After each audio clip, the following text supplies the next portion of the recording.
Hello दोस्तों, स्वागत है आपका हमारे YouTube channel mission lecture UK 2025 पर। तो दोस्तों, आज की क्लास में हम बात करेंगे हिंदी साहित्य के अंतर्गत भारतीय काव्य शास्त्र में।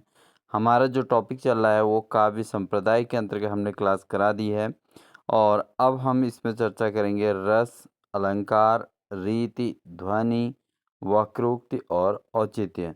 तो इस पर आधारित हमारे व्याख्यान रहेगी दोस्तों, और फिर उसके बाद हम इससे रिलेट एमसीक्यू के क्वेश्चन के माध्यम से आपकी तैयारी को मजबूत करने का प्रयास करेंगे। इसलिए बिना स्किप किए पूरी क्लास को ज़रूर वॉच कीजिएगा। साथ ही चैनल पर नए हैं तो चैनल को सब्सक्राइब जरूर कर लीजिएगा। तो बिना देरी किए हुए आज की क्लास को स्टार्ट करते हैं। तो दोस्तों, हमारा टॉपिक जो है हिंदी काव्य शास्त्र है, और इसके अंतर्गत हमारा है रस, अलंकार एवं ध्वनि पर व्याख्यान। तो बात करते हैं सबसे पहले रस पर। रस का अर्थ क्या है दोस्तों? रस का अर्थ है रसना, अर्थात आस्वादन। ठीक है, किसी भी चीज़ का आस्वादन जो है रस कहलाता है, यानी कि इसमें आनंद की अनुभूति होती है। जब किसी काव्य को पढ़ने या सुनने पर क्या होता है कि हृदय में आनंद की अनुभूति होती है, तो उसको हम रस कहते हैं दोस्तों। ठीक है, तो आनंद की अनुभूति होना ही रस कहलाता है। भरत मुनि ने नाट्य शास्त्र में रस सिद्धांत प्रस्तुत किया था। अपना भरत मुनि का जो है नाट्य शास्त्र जो है दोस्तों, इसमें जो है उन्होंने रस सिद्धांत को प्रस्तुत किया था। रस का जो सूत्र है दोस्तों, विभाव, अनुभाव, संचारी भाव मिलकर रस उत्पन्न करते हैं। यानी कि कोई भी काव्य शास्त्र के अंतर्गत कोई भी रचना होती है, तो उसके अंतर्गत क्या होता है दोस्तों? विभाव होता है, अनुभाव होता है, यानी कि विचार जो है अगर आपके मन को भा जाए, तो वो विभाव, अनुभाव और संचारी भाव को मिलाकर रस की उत्पत्ति होती है दोस्तों। अब मुख्यतः रस जो होते हैं दोस्तों, वो होते हैं 9 संख्या में, टोटल 9 होते हैं। तो क्या क्या वो मुख्य रस हैं, इन पर हम बात करते हैं। कुल संख्या जो होगी दोस्तों 9 होगी रसों की। सबसे पहला है श्रृंगार रस, जिसका भाव है कौन सा? प्रेम और सौंदर्य। ठीक है, इसके अलावा जो हास्य रस है दोस्तों, हास्य का मतलब हंसी, विनोद पर आधारित ये रस होता है। इसके अलावा करुण रस होता है दोस्तों। करुण रस का जो मेन बात है वो क्या है? उसमें करुणा होती है, दुख होता है। ये 3 चीज़ें आपकी समझ में आ गई होंगी। श्रृंगार रस प्रेम और सौंदर्य से परिपूर्ण होता है। हास्य रस दोस्तों हंसी और विनोद पर आधारित होता है। और करुण रस दोस्तों ये क्या होता है? ये दुख और करुणा पर आधारित रस होता है। इसके अलावा अगर हम बात करें रौद्र रस की, बात करें दोस्तों, रौद्र रस का स्थायी भाव जो होता है क्रोध होता है। इसके अलावा वीर रस का स्थायी भाव पराक्रम होता है, वीर रस पराक्रम का द्योतक है। इसके अलावा भयानक रस जो है, इसका भाव जो है वो भय होता है। और विभत्स रस दोस्तों ये कब रिप्रेजेंट होता है? घृणा को प्रस्तुत करता है विभत्स रस। ठीक है, इसके अलावा अन्य 2 रस हैं। एक है अद्भुत रस, जिसका स्थायी भाव विस्मय होता है। और शांत रस का स्थायी भाव दोस्तों शांति होता है। तो टोटल मिला के रसों की संख्या कितनी होगी? 9 हो गई। श्रृंगार रस, हास्य रस, करुण रस, रौद्र रस, वीर रस, भयानक रस, विभत्स रस, अद्भुत रस और शांत रस। अगर हम बात करें इनके स्थायी भाव की, श्रृंगार रस का स्थायी भाव रौद्र और सौंदर्य है, अच्छे से याद कर लीजिएगा। हास्य रस का स्थायी भाव हंसी है, विनोद है। इसके अलावा दोस्तों करुण रस जो होता है वो दुख और करुणा को रिप्रेजेंट करता है। और रौद्र रस जो होता है वो क्रोध का द्योतक है। इसके अलावा वीर रस जो है, वीर रस से जो कविताएं रचित होती हैं उनमें पराक्रम रिप्रेजेंट होता है। यानी कि सुनने वाले और पढ़ने वाले दोनों के अंदर पराक्रम का भाव उत्पन्न होता है। इसके अलावा बात करें भयानक रस की, तो भयानक रस जो है दोस्तों भय पैदा करने का काम करता है। इसके अलावा विभत्स रस का स्थायी भाव घृणा होता है। अद्भुत रस का स्थायी भाव विस्मय होता है। और शांत रस का स्थायी भाव दोस्तों शांति होती है। ठीक है, अब बात करते हैं, हमने रस पर चर्चा कर ली है। अब बढ़ते हैं दोस्तों अलंकार की ओर। अलंकार क्या चीज़ है दोस्तों? अलंकार का अर्थ क्या होता है? अलंकार का अर्थ होता है दोस्तों आभूषण। ठीक है। काव्य में शब्दों और अर्थों की शोभा बढ़ाने वाले तत्वों को क्या कह देते हैं? हम अलंकार कहते हैं। यानी कि काव्य के अंतर्गत जो है शब्द के द्वारा भी हम प्रस्तुतिकरण कर सकते हैं और उसके अर्थ को समझते हुए इस भी हम जो है इसके जो है काव्य की शोभा को बढ़ा सकते हैं। तो ये जो है आभूषण के द्वारा या अर्थों के द्वारा जो है तत्वों के काव्य की शोभा बढ़ाने वाले तत्वों को हम अलंकार कहते हैं। अलंकार से दो प्रकार के होते हैं। पहला है शब्दालंकार। जब सौंदर्य शब्दों के द्वारा आता है, जैसे अनुप्रास है, यमक है, श्लेष है। ये अलंकार दोस्तों, यमक अलंकार, अनुप्रास अलंकार, श्लेष अलंकार, ये सौंदर्य शब्दों के द्वारा इनके अंतर्गत आता है। तो ऐसे अलंकार को शब्दालंकार की संज्ञा दी जाती है दोस्तों। अब बात करते हैं शब्दालंकार का उदाहरण क्या होगा। जैसे चंदन है इस देश की माटी, तपोभूमि हर ग्राम है। तो यहाँ पर दोस्तों कौन सा अलंकार रिप्रेजेंट करता है? यहाँ पर अलंकार जो है अनुप्रास अलंकार है, क्योंकि यहाँ पर मौ ध्वनि की पुनरावृत्ति हुई है। ठीक है। चंदन है इस देश की माटी, तपोभूमि हर ग्राम है। तो इसमें क्या हुआ कि मौ की आवृत्ति हुई, इसलिए इसमें अनुप्रास अलंकार होता है। सेकंड है दोस्तों अर्थालंकार। जब सौंदर्य अर्थ से उत्पन्न हो, यानी कि कवि द्वारा जो कविताएं रचित हैं, अगर उनका सौंदर्य दोस्तों अगर उस कविता के अर्थ से समझ में आए, तो ऐसे इस प्रकार के अलंकार को अर्थालंकार कहते हैं। जैसे आपके पास उपमा अलंकार है, रूपक अलंकार है, उत्प्रेक्षा अलंकार है। तो ये ऐसे अलंकार हैं दोस्तों, इसमें क्या होता है कि जो कविता है उसके अर्थ को जानकर जो है सौंदर्य का भाव उत्पन्न होता है। तो जैसे उदाहरण है, रामचंद्र जैसे सूर्य हैं, रावण जैसे तम। अब इसमें कौन सा अलंकार है? इसमें उपमा अलंकार यहाँ पर प्रदर्शित किया जा सकता है। ठीक है। तो बढ़ते हैं आगे। हमारा टॉपिक है दोस्तों ध्वनि। ध्वनि की बात करें दोस्तों, ध्वनि का अर्थ होता है संकेत, और शब्दों के पीछे छिपे गूढ़ अर्थ को ध्वनि कहा जाता है। यानी कोई भी शब्द है, अगर हम उसको बोलते हैं तो उसके अंदर कोई न कोई अर्थ छिपा रहता है, और जो गूढ़ अर्थ उसके अंदर छिपा रहता है दोस्तों, उस अर्थ को ही ध्वनि कहा जाता है। अब आचार्य आनंदवर्धन ने ध्वनि सिद्धांत प्रस्तुत किया था, ये आपको याद होना चाहिए कि ध्वनि सिद्धांत हिंदी के अंतर्गत किसके द्वारा प्रस्तुत किया गया था? ये किया गया था दोस्तों आचार्य आनंदवर्धन के द्वारा। अब ध्वनि जो है ये मुख्यतः तीन प्रकार का होता है दोस्तों। फर्स्ट टाइप का क्या है? वस्तु ध्वनि, यानी कि वस्तु का संकेत जिसमें होता है। दूसरे प्रकार का है अलंकार ध्वनि। अलंकार ध्वनि का मतलब है अलंकार का संकेतन। और तीसरे प्रकार की जो ध्वनि है वह है रस ध्वनि। रस ध्वनि का अर्थ होता है रस का संकेत, यानी कि सर्वोत्तम मानी गई है ये। रस ध्वनि दोस्तों ये होती है, रस का संकेत होती है, और इसको जो सर्वोत्तम इसको माना जाता है हिंदी साहित्य के अंतर्गत। तो ध्वनि के तीन भाग हैं। एक तो वस्तु ध्वनि है, एक अलंकारिक ध्वनि है, और तीसरे प्रकार की रसिक ध्वनि होती है।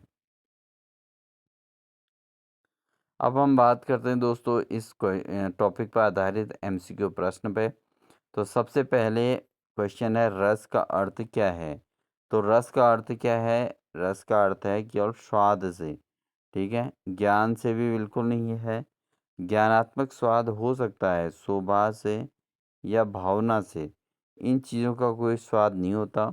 यहाँ पर रस का अर्थ है ठीक स्वाद, यानी कि आनंद की अनुभूति को ही रस कहते हैं। इसलिए ऑप्शन नंबर ए इसका सही आंसर बनेगा दोस्तों।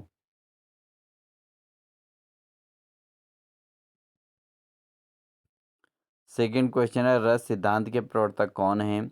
रस सिद्धांत के प्रवर्तक कौन है दोस्तों? ऑप्शन है आचार्य मम्मट, भामह, भरत मुनि या विश्वनाथ। तो बात करते हैं रस सिद्धांत के प्रवर्तक हैं दोस्तों, ये हैं भरत मुनि। तो भरत मुनि रस सिद्धांत के प्रवर्तक हैं। अगला प्रश्न है दोस्तों, रस का सूत्र किसने दिया था? तो रस का सूत्र जो दिया गया है दोस्तों, वो दिया गया है किसके द्वारा? भरत मुनि के द्वारा। इसलिए ऑप्शन नंबर ए इसका सही आंसर हो जाएगा कि रस का सूत्र किसने दिया था। तो ये दिया गया था भरत मुनि के द्वारा। ऑप्शन नंबर ए बिल्कुल सही है। बढ़ते हैं अगले प्रश्न में। अगला प्रश्न है, विभाव, अनुभाव और संचारी भाव मिलकर क्या बनाते हैं? तो दोस्तों, जो विभाव, अनुभाव और संचारी भाव हैं, ये मिलकर जो है रस की अनुभूति कराते हैं। इसलिए ऑप्शन नंबर बी इसका सही आंसर हो जाएगा। अगला क्वेश्चन है, श्रृंगार रस का स्थायी भाव क्या है? तो हमने स्टार्टिंग में ही रस और उनके स्थायी भाव बता दिए हैं। तो श्रृंगार रस का जो स्थानीय भाव है वो रति होगा। तो ऑप्शन नंबर बी इसका सही आंसर हो जाएगा दोस्तों। अगला प्रश्न है, करुण रस का स्थायी भाव कौन सा है? तो करुण रस का जो स्थायी भाव होता है दोस्तों, शोक होता है। ठीक है, करुण रस का स्थायी भाव कौन सा है? वह है शोक। तो ऑप्शन नंबर ए सही रहेगा। बढ़ते हैं अगले प्रश्न में, वीर रस का स्थायी भाव क्या है? तो वीर रस जो है वीरता का भाव प्रकट करता है, यानी कि दूसरे में जो है अपने देश के प्रति प्रेम की भावना को प्रकट करता है। तो इसलिए वीर रस का स्थायी भाव क्या है दोस्तों? वह है उत्साह। उत्साह दोस्तों वीर रस का स्थायी भाव होता है। अगला क्वेश्चन है, रौद्र रस का स्थायी भाव क्या है? तो रौद्र रस, रौद्र का अर्थ होता है क्रोध। तो यहाँ पर क्रोध रौद्र रस का स्थायी भाव होगा। इसलिए ऑप्शन नंबर ए इसका सही आंसर हो जाएगा। अगला क्वेश्चन है, भयानक रस का स्थायी भाव कौन सा है? तो भयानक रस का दोस्तों स्थायी भाव जो होता है वो भय होता है। ठीक है, तो हमने ये पहले भी चर्चा कर ली है व्याख्यान के अंतर्गत, इसलिए हम इनको डायरेक्टली इनके ऑप्शन, सही ऑप्शन पे ही जाएंगे। तो भयानक रस का स्थायी भाव क्या है? भय है दोस्तों। अगला प्रश्न हमारा, विभत्स रस का स्थायी भाव क्या है? तो विभत्स रस का स्थायी भाव दोस्तों क्या होता है? घृणा। घृणा दोस्तों विभत्स रस का स्थायी भाव होता है। इसको याद रखेंगे और ऑप्शन नंबर सी इसका सही आंसर हो जाएगा।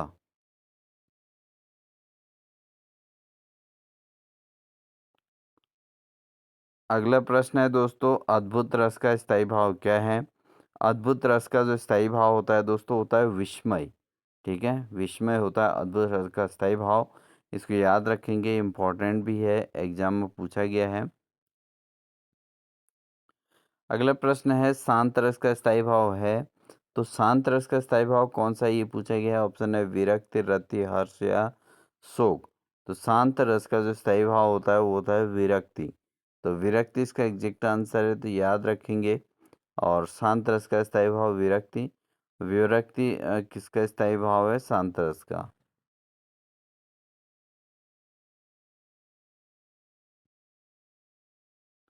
अगला क्वेश्चन है दोस्तों, रसों की संख्या कितनी मानी गई है? तो रसों की जो टोटल संख्या है दोस्तों कितनी है? 9 है। तो 9 रस टोटल होते हैं, तो इसको आप याद रखेंगे। नेक्स्ट क्वेश्चन है, काव्य का प्राण किसे कहा गया है? तो काव्य का प्राण क्या है दोस्तों? तो अलंकार, रस, छंद या ध्वनि। तो काव्य के प्राण के रूप में माना जाता है रस को। अलंकार, छंद और ध्वनि भी काव्य की शोभा को बढ़ाते हैं, लेकिन मुख्यतः जो है काव्य का प्राण जो कहलाता है दोस्तों, वो होता है रस। ठीक है दोस्तों, क्लास अच्छी लग रही है तो प्लीज़ वीडियो को लाइक ज़रूर कर दीजिएगा। और चैनल पर नए हैं तो आप तो चैनल को प्लीज़ सब्सक्राइब कर लीजिए, क्योंकि आपको हमारे चैनल के माध्यम से विशेष प्रकार के अपडेट्स और साथ ही जो है लगातार प्रवक्ता हिंदी की क्लासेस देखने को मिलती रहेंगी। अगला प्रश्न है, अलंकार का अर्थ क्या है? तो अलंकार का अर्थ क्या होता है? सौंदर्य, आभूषण, वर्णन या भाषा। अलंकार का अर्थ होता है दोस्तों आभूषण। अलंकृत करने का मतलब है आभूषण लगाना। अब लेकिन काव्य को अलंकृत उसके काव्य में शब्दावली के द्वारा किया जाता है। ऑप्शन नंबर बी इसका सही आंसर होगा। अगला प्रश्न है, अलंकार कितने प्रकार के होते हैं? तो ये बिल्कुल नोटेबल है। तो अलंकार मुख्यतः दो प्रकार के होते हैं, एक होता है शब्द अलंकार और दूसरा होता है अर्थ अलंकार। तो इसलिए ऑप्शन नंबर बी इसका सही आंसर हो जाएगा। अगला प्रश्न है दोस्तों, राधा का रूप चांद समान है, इसमें कौन सा अलंकार है? तो राधा का रूप चाँद समान है, तो इसमें क्या किया गया है दोस्तों? राधा की जो तुलना की गई है वो चंद्रमा से की गई है, चाँद से की गई है। तो यहाँ पर उपमा अलंकार यहाँ पर होगा। तो ऑप्शन नंबर बी इसका सही आंसर हो जाएगा। नेक्स्ट क्वेश्चन है दोस्तों, सरस सरस सरिता सरिता, इसमें कौन सा अलंकार है?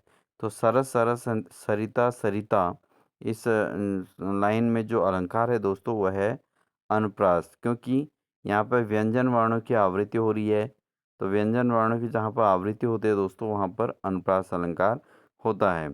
तो सरस सरस सरिता सरिता, इसमें अनुप्रास अलंकार होगा।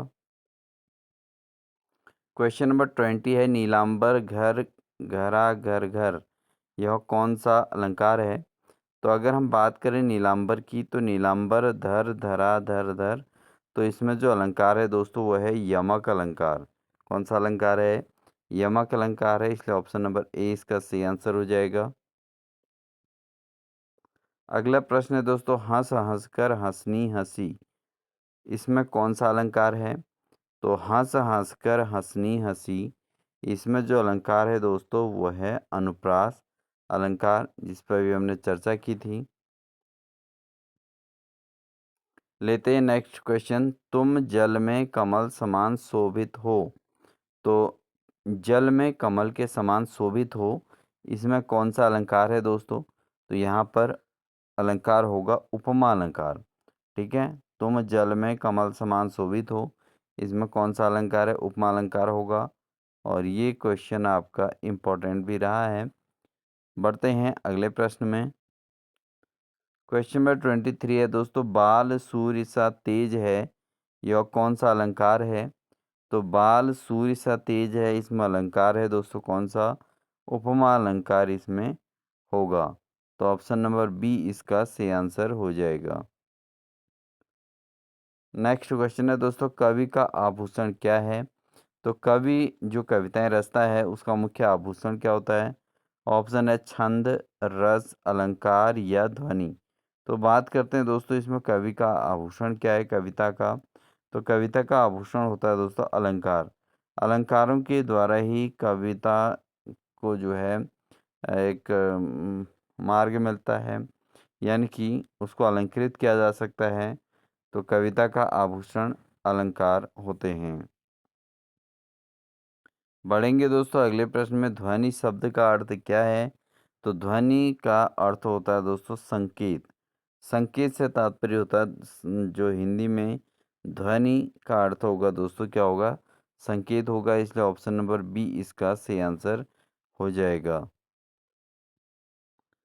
अगला क्वेश्चन है दोस्तों, ध्वनि सिद्धांत के प्रवर्तक कौन हैं? ऑप्शन है मम्मट, आनंदवर्धन, भामा या विश्वनाथ। जो ध्वनि सिद्धांत है दोस्तों इसके प्रवर्तक के तौर पर जाने जाते हैं आनंदवर्धन। तो आनंदवर्धन को ध्वनि सिद्धांत का प्रवर्तक कहा जाता है। इसको याद रखिएगा, इम्पोर्टेंट क्वेश्चन है, इसलिए इसका ऑप्शन नंबर बी इसका सही आंसर हो जाएगा। बढ़ेंगे दोस्तों अगले प्रश्न में, ध्वन्यालोक। ध्वन्यालोक किसकी रचना है? ऑप्शन है भामह, आनंदवर्धन, विश्वनाथ या मम्मट। तो ध्वन्यालोक जो रचना है दोस्तों वो आनंदवर्धन की रचना के तौर पे जाने जाती है ध्वन्यालोक। तो ऑप्शन नंबर बी इसका सही आंसर हो जाएगा। अगला प्रश्न है, ध्वनि का सर्वोत्तम रूप कौन सा है? तो अगर हम ध्वनि के सर्वोत्तम रूप की बात करें तो रस ध्वनि दोस्तों ध्वनि का सर्वोत्तम रूप के रूप में जानी जाती है। तो ऑप्शन नंबर बी इसका सही आंसर हो जाएगा। बढ़ते हैं दोस्तों अगले प्रश्न में। रस, अलंकार और ध्वनि का उद्देश्य क्या होता है? तो रस, अलंकार और ध्वनि का जो मुख्य उद्देश्य है, ये तीनों का उद्देश्य भाषा सुधार बिल्कुल गलत, ज्ञान देना भी नहीं है, तर्क देना भी नहीं है। रस, अलंकार और ध्वनि का जो मुख्य उद्देश्य होता है वो है आनंद उत्पन्न करना। तो आनंद उत्पन्न करना ही दोस्तों रस, अलंकार और ध्वनि का उद्देश्य माना जाता है। इसलिए ऑप्शन नंबर बी इसका सही आंसर हो जाएगा। लास्ट क्वेश्चन है दोस्तों, काव्य में जो अप्रत्यक्ष अर्थ व्यक्त होता है उसे क्या कहते हैं? तो काव्य के अंतर्गत जो रचनाएं होती हैं दोस्तों, इसमें प्रत्यक्षता के साथ अप्रत्यक्ष रस अर्थ जो है छिपा रहता है। तो अप्रत्यक्ष अर्थ जो व्यक्त होता है उसे क्या कहा जाता है? ऑप्शन है रस, अलंकार, ध्वनि या अर्थ। तो इसका जो सही आंसर होगा दोस्तों वो होगा ध्वनि। तो काव्य में अप्रत्यक्ष अर्थ व्यक्त करने वाले जो होता है वो होता है ध्वनि होता है। इसलिए ऑप्शन नंबर सी इसका सही आंसर हो जाएगा। तो दोस्तों ये थी हमारी आज की क्लास। आई होप आपको हमारी क्लास अच्छी लगी होगी। क्लास अच्छी लगी तो वीडियो को लाइक ज़रूर कर दीजिएगा दोस्तों, और साथ ही चैनल पर नए हैं तो चैनल को सब्सक्राइब कर लीजिएगा, क्योंकि आपके लाइक और सब्सक्रिप्शन से हमें काफ़ी यहाँ पर मोटिवेशन मिलता है और लगातार हमारे द्वारा क्लासेस आप तक पहुँचती हैं। मिलते हैं एक नेक्स्ट अन्य बेहतरीन क्लास के साथ आपके सिलेबस के अनुसार। तब तक के लिए अपना ध्यान रखिएगा। Wish you all the best.